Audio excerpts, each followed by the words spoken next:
Welcome to Mr. Giant Reacts and Ting and Ting and Ting. Now, check this out. Far too often, when we talk about history, we talk about what the men do, what the men do. But this time, we're going to look at what Romanian women did. And this video I'm going to react to is called Why Romanian Women Flew Unarmed into War. The White Squadron. I'm telling you, we're going to check this out, you know what I mean? Give the women their props and stuff, because we all know without women in history, men wouldn't be, anything at all. Let's go ahead and YouTube and simmer and see what this is all about. Have you ever wondered about the people who risk their lives in wartime to save others? Nurses, medics, and rescue teams face the same dangers as soldiers and play a vital role during those difficult times, yet they rarely receive recognition. This was the case for the Red Cross Air Ambulance Unit in the Romanian Royal Air Force, which transported over 7,000 wounded soldiers from the front lines during World War II, flying through crossfire and risking their own lives to save others. And the manpower of this squadron was quite unique because they were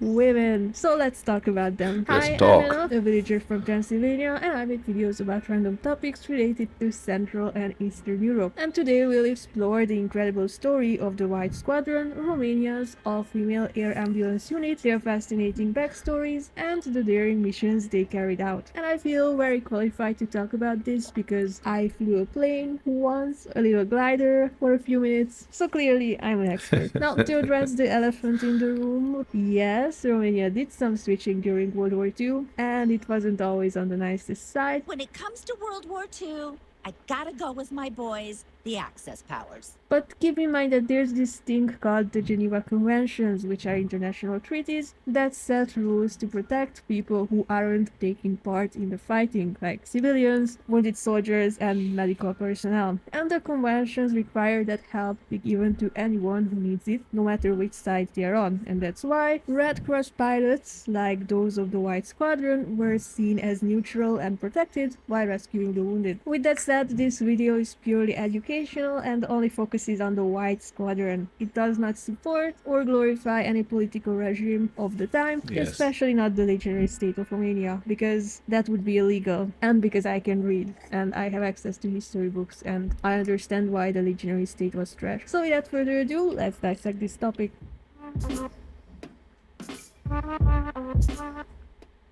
Here's a photo of the Romanian Royal Air Force, founded in 1924, and here's the list of its transport units. And here's the 108 light transport units, later dubbed the White Squadron, piloted entirely by women. Unlike most wartime pilots, they didn't fly to kill, they flew to save lives. And their mission was to rescue and transport the wounded from the battlefield, usually under extremely dangerous conditions. I mean, some of us are scared to fly anywhere near Ukraine these days. Imagine flying around the front line with the kind of equipment they had in the 40s. The squadron was the vision of Princess Maria Știre, a member of the Romanian Red Cross and an excellent aviator, inspired by the Finnish.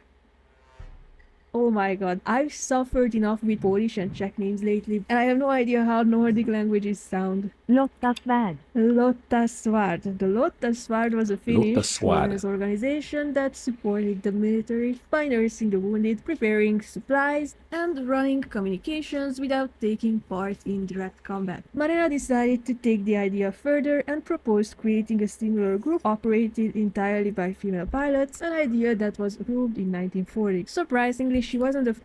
Have you noticed that women are usually the ones that want to talk about peace and stuff like that? Unfortunately, when you talk about peace, people see it as a weakness. Unfortunately, because I talk about peace all the time, and a lot of people misinterpreted the fact that I talk about peace all the time as a weakness. Now, here's the question. Is it that way because women are naturally peaceful people, or is it that's what they were delegated to? You know what I mean? They weren't back then. They weren't allowed to go into combat or anything, so they chose the peaceful, helping role. Or is it that they're just naturally that way? I mean, a lot of women I'm around, they're all into the peace vibe, you know what I mean? They're all into the equal rights and opportunities and all of that stuff, you know what I mean? So maybe it's intrinsic of them to be that way. I'm not sure. Let's keep watching. First person to propose such an idea. Decades earlier, Elena Karagiannis-Stoinescu had tried something similar, but she was rejected. Later, however, Marina's perseverance finally brought it to life. Next, we meet the trailblazers, whose skill and determination turned a daring idea into a legendary reality.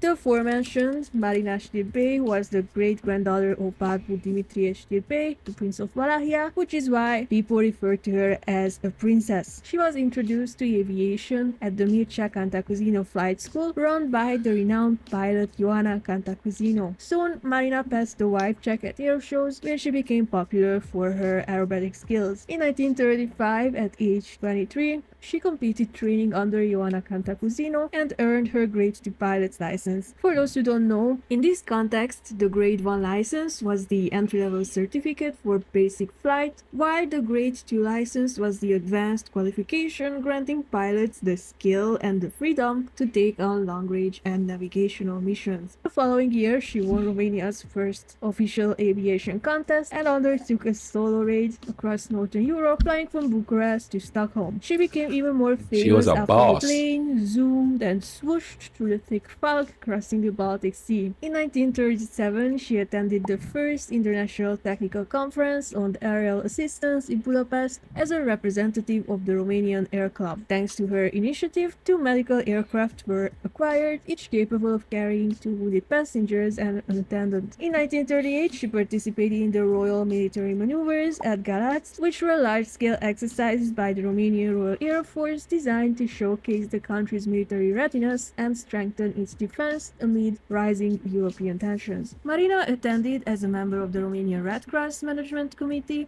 demonstrating her skill while flying a sanitary transport plane alongside other iconic pilots. It was during this time that she proposed the creation of a female-only medical squadron, and the Subsecretariat of State for the Air was like, Approved. interestingly, most pilots of the squadron trained at the Approved. same school run by Ioana Cantacuzino. So, who was she? Ioana Cantacuzino was the first woman to officially obtain a pilot's license in Romania because the one before her was rejected and had to get hers in France. Ioana was also descendant of the Cantacuzino dynasty, so we have lots of princesses in this story. She earned her license in 1928, taking the exam alongside 9 male candidates, including her brother Mircea, which is kind of relatable. I also have a pilot relative, but our parents don't allow us to fly on the same plane. Now the Cantacuzinos purchased Clem Model 20 airplanes for themselves, using them for air shows, aerobatics, and long-distance flights. Ioana's career had some ups and downs. She survived a plane crash unharmed, completed international flights, and co-founded an aviation club with her brother. Sadly, Mircea lost his life in a plane crash, and that's exactly why we're not allowed to fly together. After her brother's tragic death, Ioana stopped flying but remained devoted to aviation, funding a flight school in his memory. And that's the famous school where many members of the White Squadron trained. Now, as I mentioned earlier, there was someone else before Ioana, and that was Elena Karagiannis-Stoinescu. Elena was a famous Stoinescu. lawyer and international journalist who was fascinated by flight from an early age. She I tell you what, though, man, you know, listening to her pronounce the names and stuff like that, I'm getting the hang of it a little bit, you know what I mean?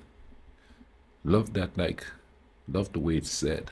took her first Stoinescu. flight in 1912 and enrolled in the Aerial League Pilot School, where being the only female student caused her some struggles. Despite completing her training successfully, Romanian authorities were like, Not approved. so she traveled to France, where she trained at the Civil Aviation School in Montmelon-le-Grand, and at 27 earned her license from the International Aeronautical Federation. Unable to work as a pilot at home, she became a journalist and war correspondent, traveling through South America and beyond. When Romania entered the Wow. First World She War, went to Elena my actually place. offered to serve as a pilot, transporting wounded soldiers and medical supplies to the front, but the Romanian authorities were like, Not approved. instead, she worked as a Red Cross nurse in Bucharest. I mean, lawyer, pilot, nurse. Yes, gee, leave some talent for the rest of us too. Another famous pilot who was involved with the creation of the White Squadron was Irina Burnaya. She was born in Ina Tirolman Bunaya. County, southern Romania, which is a place I completely forgot existed because I low-key never met anyone from there. Irina became a prominent lawyer, and during an urgent business flight, she discovered her passion for aviation. Later, she contacted the pilot for some guidance and enrolled in the Cantacuzino flight school. At age 24, she earned both her first and second grade pilot licenses and acquired a YR-22 plane with a 50% state subsidy. And she registered it as Irina, which is really cute. You know, YR is the standard Romanian aircraft prefix, and Irina, whatever. In the same year, she attempted a flight from Bucharest to Cape Town with her former instructor, but their trip ended in an emergency landing on the shores of Lake Victoria due to technical difficulties, which is still remarkable given the limitations of 1930s aviation. Soon, she became the first Romanian woman to earn an aerobatic pilot's license. In the beginning, she was involved with the preparations and training of the White Squadron, but shocked by the sight of wounded soldiers, she chose not to serve with them. Instead, she commanded a postal squadron in Transnistria. With these extraordinary women leading the way, the next challenge was the machines that would carry them into danger. I I tell you what, man. There's something about strong-willed women that like I was raised by one, strong-willed, doing stuff, taking care of business, making all the decisions, you know what I mean? That didn't make me less of a man being raised by a strong woman. As a matter of fact, it made me a better human being, which is way more important, you know what I mean, than being a man, rah, rah, rah, you know what I mean? I'm going to take charge, I'm going to tell you what to do. When you have capable adults around you who could do the same things. I don't think that women are not as strong as men. I think it became that way because men sort of control the society and designate tasks. So after a while, genetics kind of switched up, so women aren't as strong as physically, that is, you know what I mean? Because it was generations were being designated as being, because back in the day, okay, even though the men went out hunting, the women did the farm work. That's some backbreaking work right there. So they obviously were as strong as the men. You know what I mean? Not in those societies, it was a matter of survival for women to do backbreaking work along with the men. What happened that we got to the point where they go, oh, women is just to stay home and cook and clean and do all of that, when they're quite capable of doing it. But, how should I put it, that like I said, once they put it in your head that that's what you're designated to do, then your body will follow and you wouldn't be used to doing with stuff. It's all mental and physical together. You understand what I mean? Because there are some guys who aren't as strong as other guys. Okay, like take for instance a nerd. He might not be strong as an athlete because he's been told all his life he's weak, so the mental affect the physical. I was a nerd and I still played sports. And I was still strong, and I still, even though I was a nerd, which kind of proves the point that it's a teached idea that you're either weak or you're strong. Generally speaking, that is. Although the flights were humanitarian, the pilots held military rank as second lieutenants, received military pay, and wore uniforms to avoid being treated as spies if captured. And the craziest thing is, these planes were flying to the front line unarmed, and the missions were flown without any fighter escort. Insane. To protect themselves, pilots flew very low, around 50 meters, below enemy fighter altitude, yet they remained vulnerable to ground fire. All planes were initially painted white with red cross on the fuselage and wings, hence the name. Now, did the Geneva Convention say you're supposed to leave red cross planes alone? Yes. Did they all wear the red cross insignia? Yes. Did the Russians care? No. Despite these markings, Soviet forces attacked them as if they were regular military aircraft. So later the planes were repainted in camouflage, dark green on top and light blue underneath, with the red crosses inside white circles. The squadron initially had two monospar ST-25 planes previously owned by Prince Nikolai, but both were lost in accident. Tragically, during a training exercise, one of them crashed, taking the lives of four volunteer trainees: Victoria Komsha, Maria Adam, Jana Iliescu, and Maria Wojtek. The squadron was later re-equipped with 10 RWD-13 aircraft, including three medical RWD-13S planes that had fled from Poland after 1939, and each plane carried one pilot and one wounded passenger, sometimes accompanied by a nurse or doctor. Volunteer Victoria Pokol joined with her Bukervu 131 Jungmann, because obviously all the cool girly pops had their own planes. Now the fun part is that most of these women were from wealthy and high social backgrounds who could have used their wealth and connections to flee the country and go to safety during wartime, but they were too busy flying around the battlefield unarmed and rescuing people. So yeah, but before we can tell the story of their first daring mission, we need to meet the early members. How brave is that? To fly in to enemy territory with nothing to protect yourself, no escort. You're flying in, and the enemy don't care whether you're there on a goodwill mission. They're gonna attack you anyway. That is some nerves right there. Tell me women can't do the vibe. They didn't ever have a machinery to protect themselves in those planes, and they go in and they're doing business. Flying low, which means if you're flying low, they're susceptible to anti-aircraft fire. Man, that's some nerves of steel to do that kind of stuff there. You know what I'm saying? Yeah, no, it's all well and good to go into when you're in a fighter jet and you're like, you have a chance of surviving, but to fly in there like that with nothing, with no escort, with nobody to protect you, man, that's some super bravery right there. Huh? That's crazy. Nadia Nadezhda Russo was born in Tver, near Moscow, into an aristocratic Russian family. Orphaned as a child, she fled the Bolshevik Revolution, settling in Bessarabia, which was then part of the Kingdom of Romania, as it should be, if that's what they want. Hey, I'm a consensual unionist. To help her, her relatives set her up in an arranged marriage that, unsurprisingly, quickly failed, which was a common theme if you look into the lives of these women. Determined to forge her own path, Tadia trained as a Red Cross nurse and studied art in Chisinau. Her growing interest in aviation led her to Bucharest, where she enrolled at the Mircea Cantacuzino flight school. She purchased her own plane, half funded by the Ministry of Air, and she flew solo 4,000 kilometers in the Lille Entente Rally, earning her 1,000 aura points. She was also a talented photographer and documented wartime aviation and daily life, but sadly her work got lost to time. And the funny thing is, despite her Russian roots, the Romanian press at the time hailed her as the most authentically Romanian Bessarabian woman. Mariana Dragescu was from southern Romania,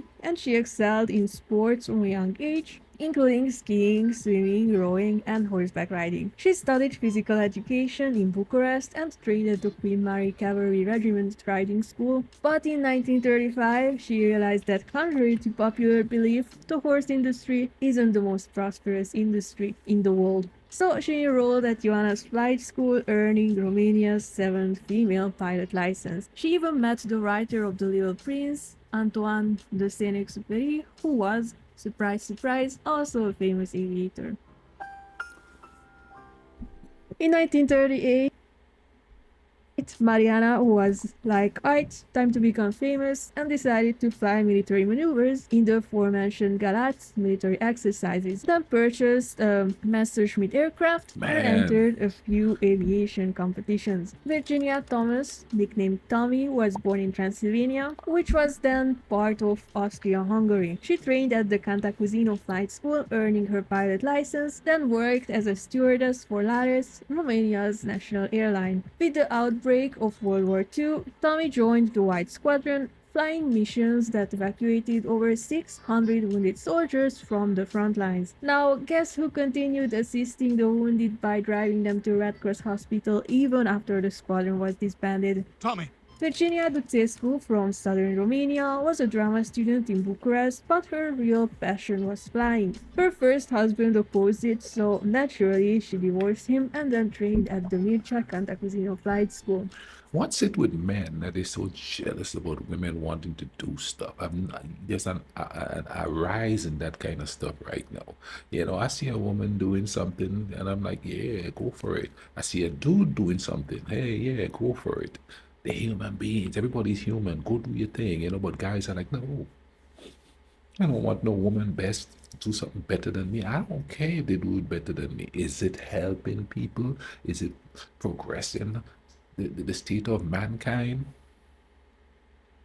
Why do I have a problem with that? Why do I have to say, oh, you could help, but you're going to be designated to this area only because you're a woman? Come on now, you know, that's just stupid. And believe it or not, this marriage had a better ending than her next one. More on that later. Now guess who went on to become Romania's first official female flight instructor? Her name is Virginia. And she was also famous for flying upside down, intentionally, not like me. With their talents established, the stage was set for the squadron's first real test, the grueling, dangerous mission to Odessa. Odessa campaign, yeah. The White Squadron's baptism by fire came on the battlefields of Odessa in 1941, where courage and skill were tested against both war and nature. At that time, the squadron included aviators Nadia Russo, Mariana Drăgescu, and Virginia Thomas. On July 10, Virginia Duțescu joined alongside volunteer nurse Ioana Bica-Grădinescu, who had previously participated in the Galatz maneuvers as an aircraft nurse. By August 20th, the squadron's aircraft had transported around 200 wounded soldiers, and during the Battle of Odessa, each plane flew up to 4 missions per day. Landings were made Wow. on improvised airstrips, and stops on the ground were brief to avoid attacks by Soviet aircraft. The 1941 campaign ended on November 6, when the planes were brought to Pipera Military Airfield for general maintenance. For understanding the assignment, as the kids would say, all squadron aviators received the Order of Aeronautical Virtue with swords, Golden Cross, while nurse Ioana Grădinescu was awarded the War Aeronautical Medal. The squadron concluded its campaign on November 6, 1941, and returned to Bucharest. The intensity of these missions led Virginia Duțescu to resign from the squadron shortly afterwards, which is completely understandable. I mean, let's be real, most of us wouldn't even sign up for something like this in the first place. The success of this mission bolstered the squadron's reputation, paving the way for more pilots to join, each adding new skill and strength to the team.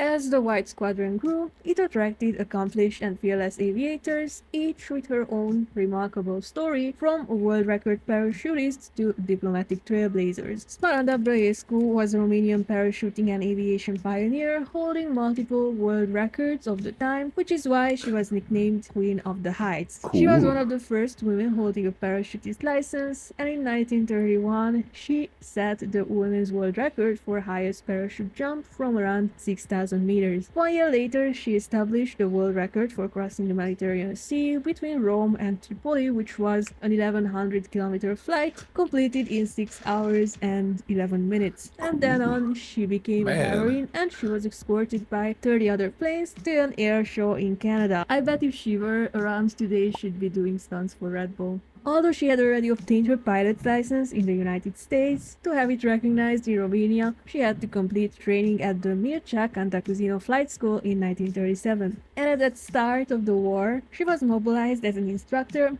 at a parachuting school, and later had to fly as pilot for transport squadrons, transporting troops and equipment. For the White Squadron, she carried out reconnaissance missions, scouting locations for landing wounded soldiers, and checking the safest route for supply flights. Victoria Pocol, born in Transylvania, began her groundbreaking career Victoria at just Pocol. 17 as the first female employee of Romania's Ministry of External Affairs. Based in Bucharest, she handled French language documents, including doing technical analysis of coal mining machinery and other work that demanded precision, technical skill, and reliability, showing she was trusted with sensitive information from the start. Despite her diplomatic work, Poco's true passion was aviation, and she was one hell of a pilot. Get it? Her name means hell in Hungarian. She earned her pilot licenses and graduated from the Mircea Cantacuzino Flight School in 1935, participating in air competitions and aerobatic demonstrations. Now, guess who served as a liaison pilot, meaning a communication and observation pilot bridging the gaps between units? Victoria. Now, let's take a look at a lesser-known member, shall we? Maria Nicolae,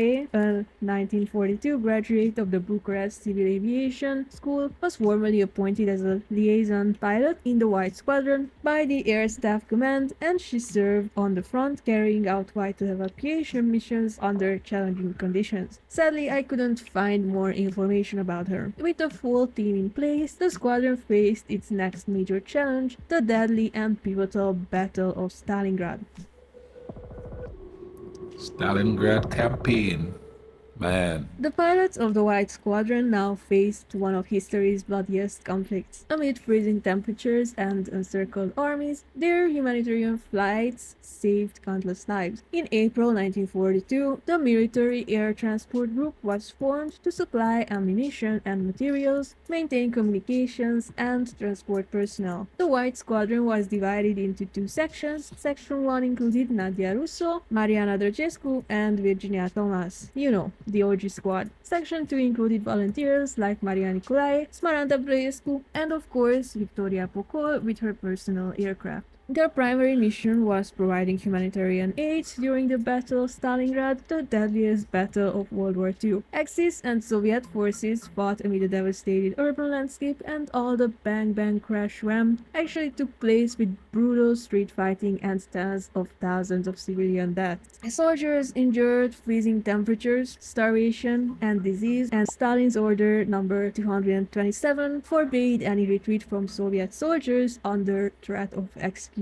For Romania, Stalingrad was the deadliest military loss in its history, with roughly 150,000 soldiers killed, wounded, or captured. This clash was a turning point in history, not only shattering the myth of German invincibility, but it also eroded trust in Romania's leader, Ion Antonescu, because yes, Antonescu wasn't only responsible for, the pogroms and the ethnic cleansing going on in Romania, but also the deaths of tens of thousands of Romanian men who were conscripted against their will and sent to the Eastern Front with minimal preparation, under-equipped, and untrained. Yet Romanian nationalists today are somehow still simping for him. And if that wasn't enough, in 1942, Antonescu got into some beef with none other than Ioana Cantacuzino, and he sent her to the Târgu Jiu prison camp. Now, back in Stalingrad, dangerous missions followed more dangerous missions, each more dangerous than the previous one, often flying 3 or 4 flights per plane daily, transporting wounded soldiers. Now, operations paused when partisans destroyed a train carrying gasoline, and in October, Section 1 withdrew to Romania for maintenance, and aviators attended the volunteer nurses school at Queen Elizabeth Military Hospital. Section 2 continued frontline operations until January 1943. For their bravery, the pilots were decorated, and Smaranda Brăescu was transferred to the Heavy Transport Squadron. Even after Stalingrad, the squadron continued to evolve, welcoming its final members, whose youth and skill ensured that the mission would continue despite mounting dangers.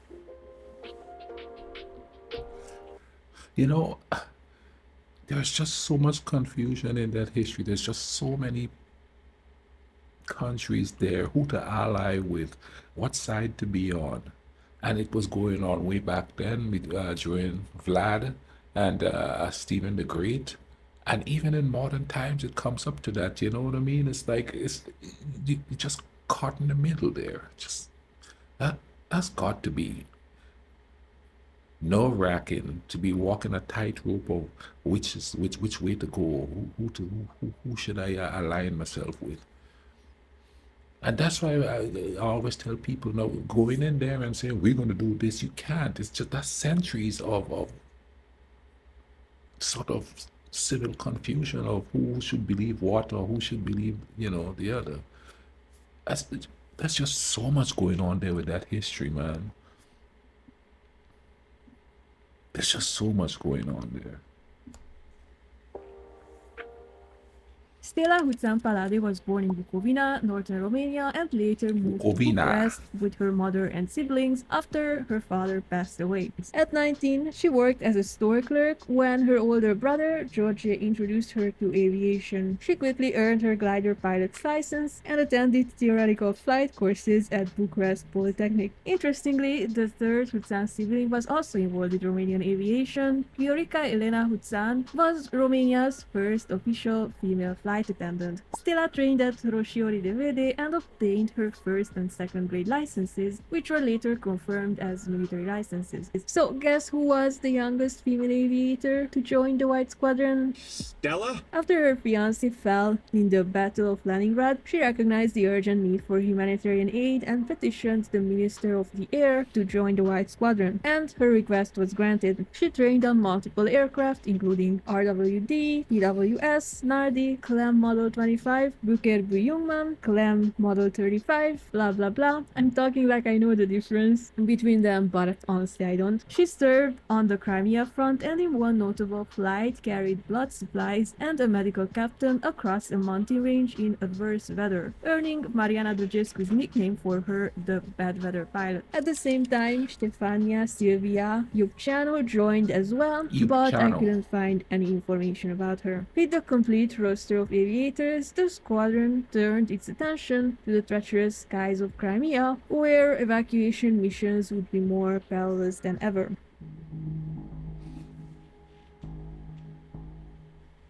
Deployed on the front lines in Crimea, the White Squadron faced one of the war's most dangerous theaters, flying directly into conflict to save lives. In May 1943, all female pilots of the White Squadron were reorganized into Section 1, including Mariana Drăgescu, Virginia Thomas, Stella Huțan, Maria Nicolae, and Victoria Pocol. One of the founding members, Nadia Russo, had resigned due to health issues. The unit operated 6 aircraft and was deployed in July to the Simferopol airfield in Crimea, where they transported wounded soldiers from the Cuban front, not to be confused with Cuba. The Cuban front was a critical, highly contested area on the Eastern Front, where control over resources and strategic positions made it a focal point for both Axis and Soviet forces. After only 2 flights, Maria Nicolae returned to Bucharest, while the remaining pilots continued missions under increasing dangerous conditions. During the Crimea mission, Victoria Pocol was scolded for disciplinary issues, but she was like, Crimea River, so she was recalled in late August. The section later lost a plane in a forced landing caused by engine failure. With the Soviet advance making things even more unsafe, the section was disbanded and its pilots repatriated on September 22, 1943. After the war ended, their courage was unquestionable, but the world they returned to was harsh, unappreciative, and often hostile.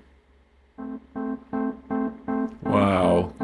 To think, you know what I mean? Throughout their service, the women of the White Squadron maintained an impeccable safety record, completing hundreds of evacuation and reconnaissance missions. Between 1941 and 1944, they airlifted approximately 7,000 to 9,000 wounded soldiers, cementing their legacy as pioneers of military humanitarian aviation. However, after the war, their achievements were ignored. Most of them came from wealthy, Western-connected backgrounds, and under the communist regime established after the rigged 1946 elections, they were defamed, expelled from aviation, and some of them were even imprisoned. Smaranda Braescu, the celebrated parachutist, protested the rigged elections and was sentenced in absentia, forced to live in hiding under a false name, possibly in my city Cluj-Napoca, where some sources claim she eventually lost her battle with cancer. Marina Știrbei lost all her possessions and barely escaped the country. Nadia Russo was sentenced to 7 years for fabricated espionage charges and spent her final years working in a factory without a pension. After the war, Virginia Duțescu's second husband, aviation captain Constantin Abeles, fled to Turkey, which made Virginia a political target, even though they were already separated. Man, SMH. The communists accused her of espionage sabotage because of this and sent her to forced labor at the Wow. Danube Black Sea Canal, a massive communist-era project where political prisoners endured harsh conditions. Some sources say she served her sentence alongside Maria Nicolae. Mariana Drăgescu was removed from aviation for alleged unhealthy social origins, whatever that means, and for supposed anti-Soviet activities, retiring as a typist with a low pension. Her military service was only officially recognized in 2012 when she turned 100 years old, and she received the honor of the Romanian Army emblem with a peace insignia. Victoria Pocol lost her beloved airplane in the Allied bombing of Bucharest. She was dismissed from the Ministry of External Affairs in 1947 and likely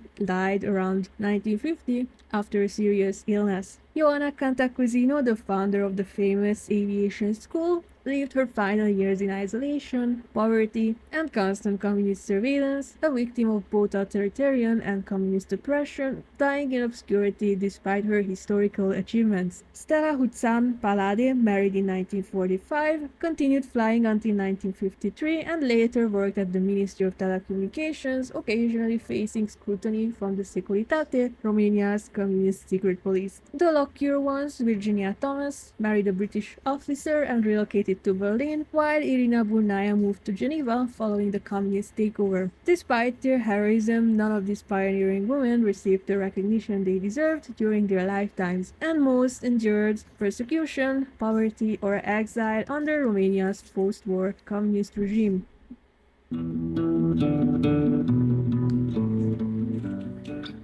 Historically speaking, women were always exceptional at flying, and during the 20th century we could finally replace our brooms with planes. The story of the White Squadron is one of courage, skill, and sacrifice, but it is just one chapter in the broader history of women in wartime aviation. Around the world, women defied expectations and risked their lives to protect soldiers and civilians alike. In the Soviet Union, the Night Witches carried out daring night bombing missions with pilots like Marina Rashkova, Valentina Grizabulova, and Lydia Litviak leading the way. In Yugoslavia, Maria Draginovic Georgievich became the first female pilot of the Yugoslav Air Force. Meanwhile, some Polish women flew vital transport missions with the British Air Transport Auxiliary, including Jadwiga Piłsudska-Jelachevska and Stefania Cecilia Wojtulanis-Karpinska. I'm kind of proud that I managed to read them out loud. Damn. How did I do? Was it good? Now, the women of the White Squadron shared the same courage and commitment, yet they faced obscurity and persecution after the war. But we should not let them be forgotten. All members were incredibly brave and skilled, with fascinating backstories and boundless courage, which is exactly why I decided to share their stories with you.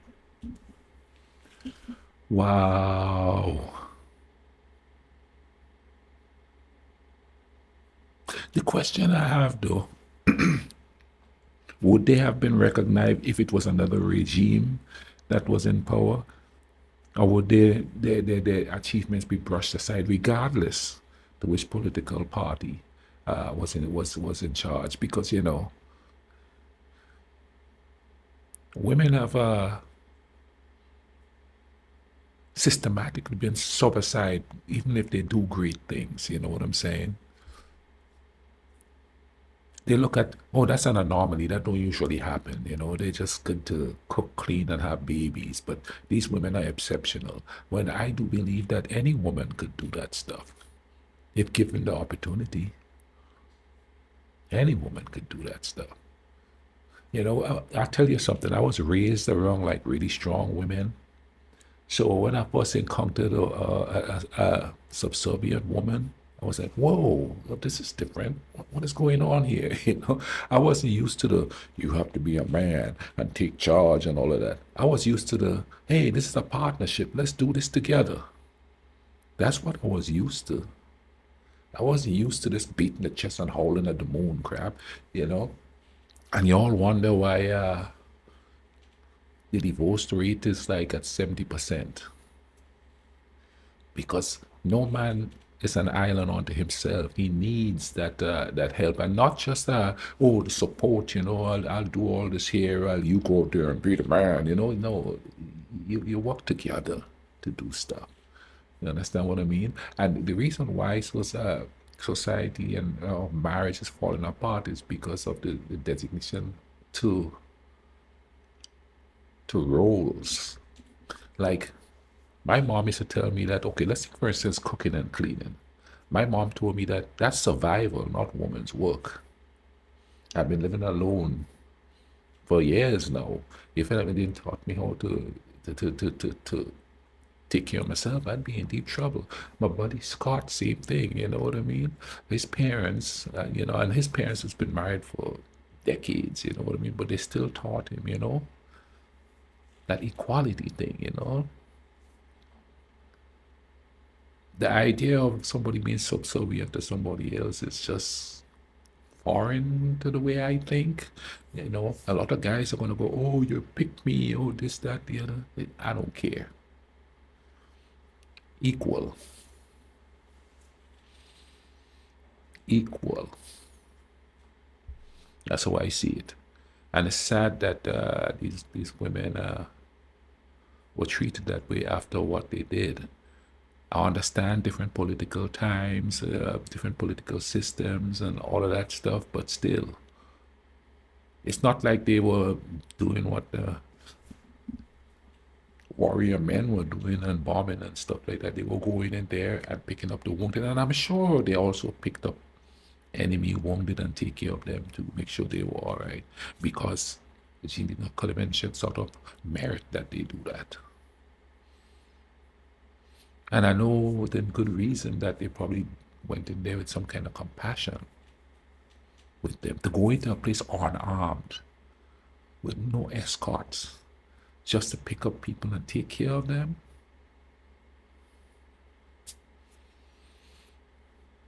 That's some serious bravery. I hope you guys learn something about this, enjoy something. These strong women of the Romanian Air Force, I'm going to say. I know it's not, but I'm going to say it anyway. Hope you guys learned something. I did. Comment down below. I know that you guys have heard stories about them. I know that your grandparents probably told you stories about them, or your grandparents told your parents, and your parents told you about them. I know you probably learned about them in school. Hit me up in the comment section. Tell me what the vibe is. Drop a like on the video. Share the video so that everybody know about these women. Y'all take care of each other, all right? And let's try to bring some peace in this world.